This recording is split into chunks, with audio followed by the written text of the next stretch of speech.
Hello views, welcome to DJMS Tamil channel. Aaha Kalyanam சீரியலுக்கான upcoming எபிசோடில் என்னதான் இருந்தாலும் பிரபாவை இப்படி போட்டு அடிச்சிருக்க கூடாது அப்படின்ற கவலையோட போகிற கோடீஸ்வரி பிரபாவை பார்த்து மன்னிப்பு கேட்க, நீ எதுக்காகமா என்கிட்ட மன்னிப்பு கேட்கணும், நீங்கள் என்ன தப்பு பண்ணீங்க அப்படின்னு சொல்ல என்னதான் இருந்தாலும் நான் உன்னை இப்படி போட்டு அடிச்சிருந்துருக்க கூடாது இல்லை அப்படின்னு சொல்லிட்டு மன்னிப்பு கேட்குறாங்க. என்ன பண்ணுறதுமா, நானும் ஒரு பொண்ணு தானே, எனக்கும் சில ஆசைகள் இருக்காதா அப்படின்னு சொல்லிட்டு கோடீஸ்வரி கிட்ட தன்னோட ஃபீலிங்ஸை வந்து ஷேர் பண்ணுறாங்க.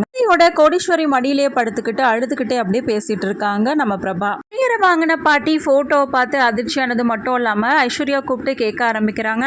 இது யாருன்னே தெரியாது பாட்டி அப்படின்னு சொல்லிட்டு ஐஸ்வர்யா சொல்லி சமாளிக்க, இன்னொரு பக்கம் வந்து மதன் கிட்ட இருந்து போன் வருது ஐஸ்வர்யாவுக்கு. இவ்வளோ நாள் இல்லாம இப்ப எதுக்காகடா எனக்கு போன் பண்ணி டிஸ்டர்ப் பண்ற நீனு அப்படின்னு சொல்லிட்டு ஐஸ்வர்யா கேள்வி கேட்க, ஐஷு நான் உன்கிட்ட கொஞ்சம் பேசணும் அப்படின்னு சொல்ல, எதுக்காக என்கிட்ட பேசுறதுக்கு உனக்கு என்ன இருக்கு அப்படின்னு சொல்லிட்டு கேட்க, எதுக்காக எனக்கு ஃபோன் பண்ணன்னு எனக்கு நல்லாவே புரியுது. அப்போ உன்னை ரிஜெக்ட் பண்ண அப்படின்ற ஒரே காரணத்துக்காக இப்போ எனக்கு ஃபோன் பண்ணி நீ தொல்லை பண்றிய, என்னோட வாழ்க்கையை நீ கெடுக்கணும்னு நினைக்கிறிய, இப்போ புரியுது நல்லாவே அப்படின்னு சொல்லிட்டு ஃபோனை கட் பண்ணிடுறான். இப்போ மதனுக்கு கால் பண்ண கௌதம் என்ன பண்றாங்க, நேரில் எங்க வீட்டுக்கு முன்னாடி நீ ஐஸ்வர்யா கிட்ட வந்து பேசணும் அப்படின்னு சொல்லிட்டு சொல்றாங்க.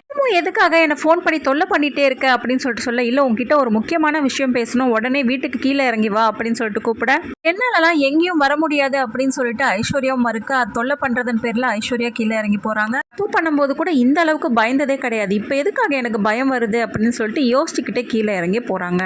மதன் கிட்ட வந்து ஐஸ்வர்யா பேச, இன்னொரு பக்கம் இதை பார்த்த கௌதம் என்ன பண்றாரு, பிளான் பண்ணி சூர்யாவை எப்படியோ அந்த இடத்துக்கு வர வச்சிடுறாரு. சூர்யா கிட்ட பேசிட்டு அதுக்கப்புறம் கௌதம் அந்த இடத்தை விட்டு கிளம்ப சடனா எதிர்ச்சியா பாத்துடுறாரு. அவங்க ரெண்டு பேரும் பேசிட்டு இருக்கிறத சூர்யா இந்த ஐஸ்வர்யா யார் கூட பேசிட்டு இருக்காங்க அப்படின்னு ஒரு பக்கம் சூர்யா நினைக்க, இதே சமயத்துல என்ன பண்றாங்க, கீழே இருந்து மகாவும் பார்த்துட்டு இருக்காங்க. அவனோட மனசுல தப்பாவே நினைக்க, அதுக்கப்புறம் சேச்சு அப்படிலாம் இருக்காது அப்படின்னு சொல்லிட்டு அங்க இருந்து கிளம்புறாரு சூர்யா. ரெண்டு பேரும் பேசிட்டு இருக்கத சூர்யா பார்த்ததும் கௌதம் ரொம்பவே சந்தோஷப்படுறாரு. நம்ம பிளான் பண்ண மாதிரி எல்லாமே நடக்குது அப்படின்னு. கீழே வர ஐஸ்வர்யா பார்த்த மகாவும் வந்து வான் பண்றாங்க, இந்நேரத்துல எதுக்காக அவங்கிட்ட பேசிட்டு வரக்கா அப்படின்னு சொல்லிட்டு. பக்கம் பாட்டி தான் அந்த போட்டோ வாங்கினாங்க அப்படின்னு தெரிஞ்சுக்கிட்ட கௌதம் இன்னொரு பிளான் பண்றாரு. பார்த்தா அதே போட்டோவை கையில வச்சுக்கிட்டு அலாரா மாதிரியும் பாட்டி எதிர்க்க வந்து நடிச்சிட்டு இருக்காரு.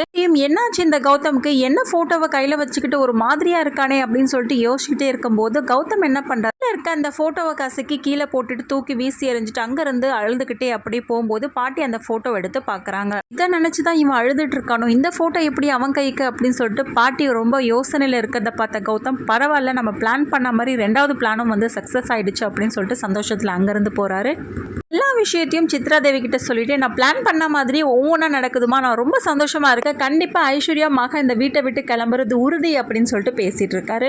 ஒவ்வொருத்தருக்கும் ஐஸ்வர்யா கெட்டவ அப்படின்றத நிரூபிச்சிட்டாலே போதும், நம்ம கண்டிப்பா வந்து வீட்டை விட்டு அனுப்பிடலாமா அப்படின்னு சொல்லிட்டு அந்த போட்டோவை குடும்பத்தார் முன்னில வந்து காட்டுறாரு. சாக்கா வச்சுக்கிட்ட சித்ரா தேவி கழுத்தை பிடிச்சி ஐஸ்வர்யா வெளியில தள்ளுற தருணத்துல மயக்கம் போட்டு கீழே வெளில அவங்க கர்ப்பமா இருக்க விஷயம் வந்து தெரிய வருது. என்னோட குழந்தையே இல்லை அப்படின்னு சொல்லிட்டு எல்லாரும் முன்னிலையிலும் நிரூபிக்க, இதை கேட்டு எல்லாருமே அதிர்ச்சியானது மட்டும் இல்லாம அங்கிருந்து வந்த ஐஸ்வர்யா கௌதம் கணத்தை காட்டி பல்லால்னு அறைய ஆரம்பிக்கிறாங்க. கண்டிப்பா இது உன்னோட குழந்தை தான் நிரூபிப்பேன் அப்படின்னு சொல்லிட்டு ஐஸ்வர்யா ஒரு பக்கம் சொல்ல, இன்னொரு பக்கம் ஐஸ்வர்யாவுக்கு துணையா இருக்காங்கம்மா. அதுக்கப்புறம் சூர்யா இந்த விஷயத்தை எப்படி எடுத்துக்கிறாரு, இல்ல மகாவுக்கு சப்போர்ட்டிவா இருக்காரா, இது எல்லாமே தெரிஞ்சுக்கலாம் டிவிக்கு முன்னாடி. அதுக்கு மறக்காம நம்மளோட சேனலை வந்து சப்ஸ்கிரைப் பண்ணிக்கோங்க.